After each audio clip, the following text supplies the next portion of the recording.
बिस्मिल्लाहिर्रहमानिर्रहीम, अस्सलाम वालेकुम नाजरीन। मैं हूं बाबर हयात और आप देख रहे हैं 24/7 उर्दू न्यूज पर बाबर हयात शो।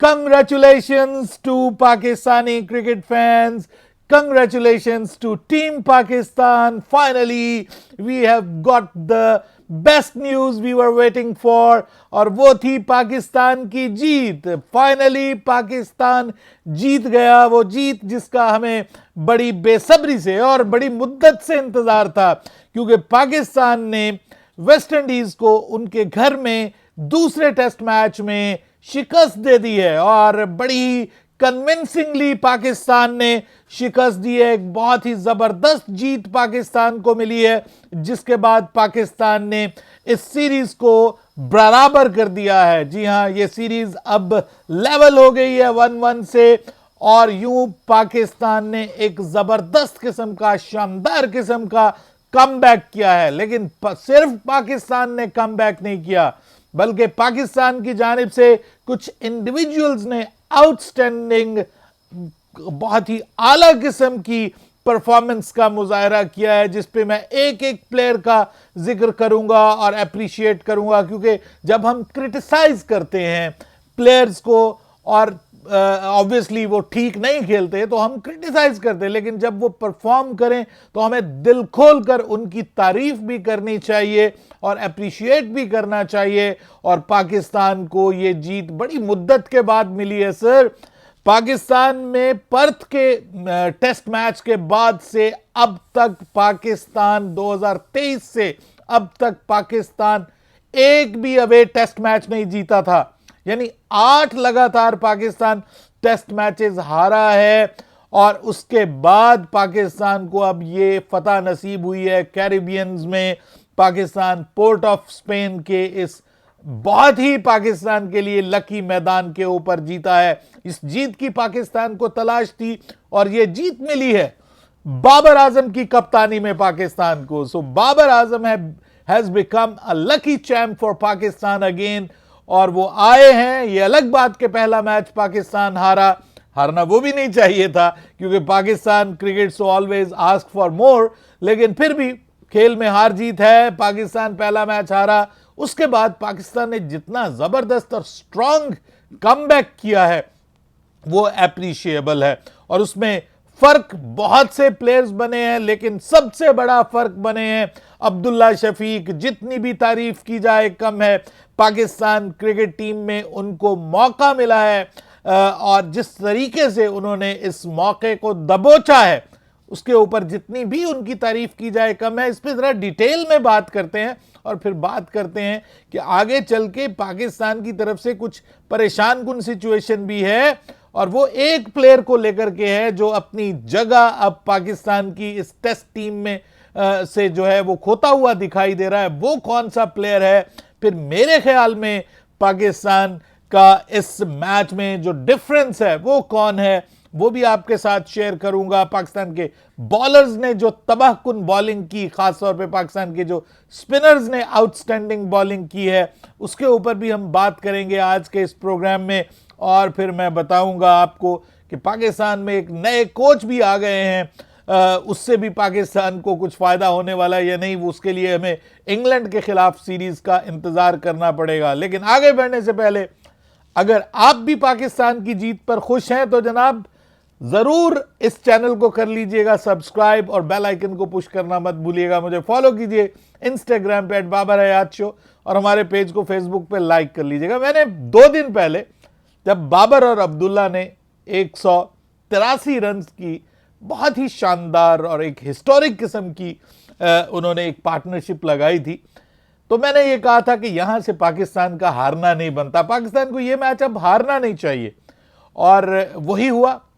पाकिस्तान ने हालांकि बीच में थोड़ा सा उन्होंने हमें परेशान जरूर किया, जब पाकिस्तान को एक मिनी कोलैप्स का सामना करना पड़ा। वो पाकिस्तान का एक मुस्तकिल मसला है जो आगे चल के, जिसके ऊपर हम बात करेंगे। पाकिस्तान का जो लोअर मिडल ऑर्डर है उसके ऊपर क्वेश्चन मार्क हैं। लेकिन उसके बाद अब्दुल्ला शफीक ने जिस तरह से टेल एंडर्स के साथ मिलकर उन्होंने पाकिस्तान को लीड दिलाई, और फिर उसमें बहुत इंपॉर्टेंट रोल जो साजिद खान, हमारा शहीद का बेटा फौजी हमारा साजिद खान जिस तरह से लड़ा है, वो कमाल थाई स्लैपर कहते हैं उसको, जैसे वो यहाँ पे अपने हाथ मार के और करता है, अपनी सेलिब्रेशन का उसका अंदाज है।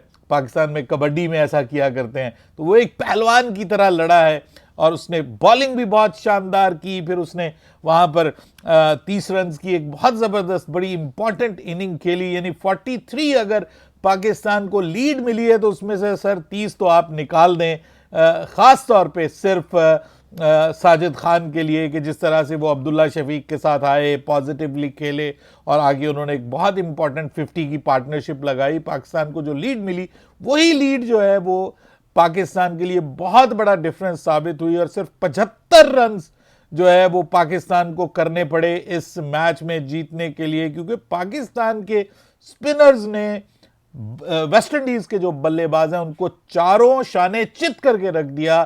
साजिद खान ने 4 विकेटें ली, 4 अली उस्मान ने। अली उस्मान को भी क्रेडिट जाता है, वो इस सीरीज में डेब्यू कर रहे हैं पाकिस्तान की जानिब से। ये उनकी मेडन टेस्ट सीरीज है जिसमें उन्होंने पिछले मैच में तो उनको कुछ नहीं मिला, क्योंकि किसी भी स्पिनर को कुछ नहीं मिला पिछले मैच में, लेकिन इस मैच में उन्होंने पहली इनिंग्स में 2 विकेटें, दूसरी इनिंग्स में 4 विकेटें। लेकिन साजिद खान ने पिछली इनिंग्स में भी 4 विकेटें, इस इनिंग्स में भी 4 विकेटें, प्लस बल्ले के साथ भी वो कुछ ना कुछ करते हुए दिखाई दिए। फील्ड में भी वो अपनी प्रेजेंस को शो करते हुए दिखाई दिए और यूं पाकिस्तान को सिर्फ 75 रन रिक्वायर्ड थे और पाकिस्तान ने वो 75 रन जो है वो उसका टारगेट पाकिस्तान ने अचीव किया, सिर्फ 2 खिलाड़ियों के नुकसान पे। और बाबर आजम ने जिस तरह से इस मैच को फिनिश किया है, 2 लगातार छक्के मार के वरीकन को, वो चीज असल में इस पूरे टेस्ट मैच में जो पाकिस्तान का माइंडसेट है ना उसको शो करती है, और वो था अग्रेसिव और पॉजिटिव माइंडसेट, जिसके लिए हम बड़े अरसे से बात करते हैं कि भाई ये जीत हार खेल का हिस्सा है, पॉजिटिव क्रिकेट खेलो। जो आप शेल में चले जाते हैं और फिर एक के बाद एक आप दबाव का शिकार हो जाते हैं, वो चीज पाकिस्तान की क्रिकेट के लिए कभी भी साजगार नहीं हुई। मैं मतलब 85-86 से जो मुझे थोड़ी बहुत होश है, स्टार्ट में मैं देखता आ रहा हूं कि Pakistan is all about aggression, Pakistan is all about positivity. यही पाकिस्तान की क्रिकेट की शान रही है और उसी वजह से पाकिस्तान के क्रिकेटर्स पहचाने जाते थे।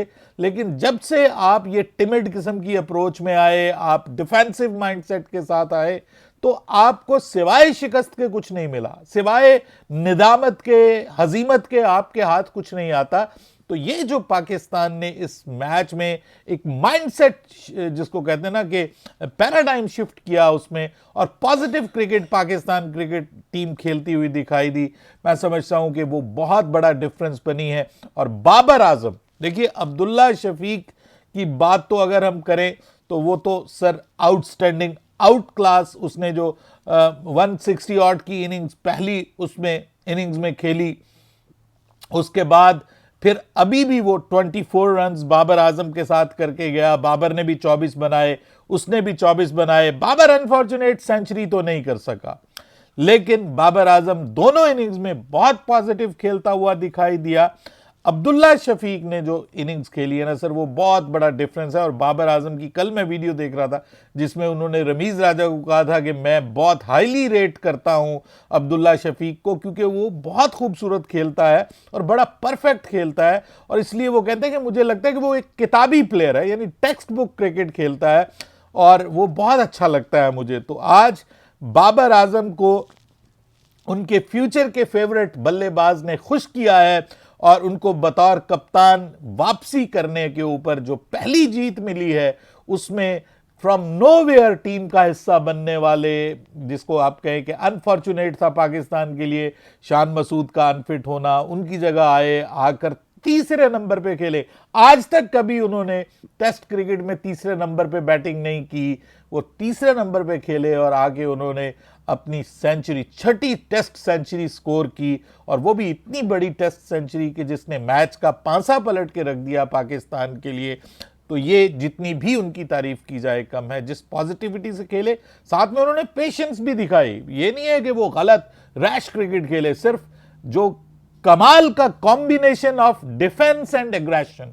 अगर आपने देखना है, किसी को सिखाना है तो इस इनिंग्स में सिखाइए, क्योंकि उसका जो डिफेंस करना है ना, उसको भी इयन बिशप कहता था कि ये भी थिंग ऑफ ब्यूटी है। जिस तरह से वो डिफेंड कर रहा है, परफेक्टली डिफेंसिव जो उसकी शॉट्स थी वो, उसके बाद जिस तरह से उसने एग्रेसिव खेली, इनसाइड आउट उसने जो छक्के लगाए, उसके बाद जो ऑन के ऊपर वो खेला, जिस तरह से उसने पुल किया, हर तरह की शॉट आपने उसकी देखी, तो जितनी भी तारीफ की जाए कम है। मैन ऑफ द मैच बनता है अब्दुल्ला शफीक। हालांकि साजिद खान जो हैं वो भी एक आप कह लीजिए कि एक मजबूत उम्मीदवार हैं मैन ऑफ द मैच के लिए, लेकिन मैं समझता हूं कि जो अब्दुल्ला शफीक हैं वो बिगेस्ट डिफरेंस बने हैं इस मैच के पॉइंट ऑफ व्यू से। पाकिस्तान की जीत में बहुत बड़ा उन्होंने किरदार अदा किया। लेकिन एक और आपको मैं अच्छी खबर दूं और बेहतरीन खबर दूं, और वो ये है कि Babar Azam is finally back with the bang. और बाबर आजम की फॉर्म में ना सिर्फ वापसी हुई है, बल्कि मुझे आज से 4-5 साल पहले का बाबर आजम दिखाई दिया है। जिस तरह से वो पहले खेलता था, कोई परेशानी लिए बगैर, टेंशन लिए बगैर, और जिस तरह से वो फ्लुएंट खेलता था, अथॉरिटेटिव क्रिकेट खेलता था, वो क्रिकेट दोबारा खेलता हुआ दिखाई दे रहा है। और वो चीज जो है वो बाबर आजम पिछले 3-4 साल में बहुत मिस कर रहा था।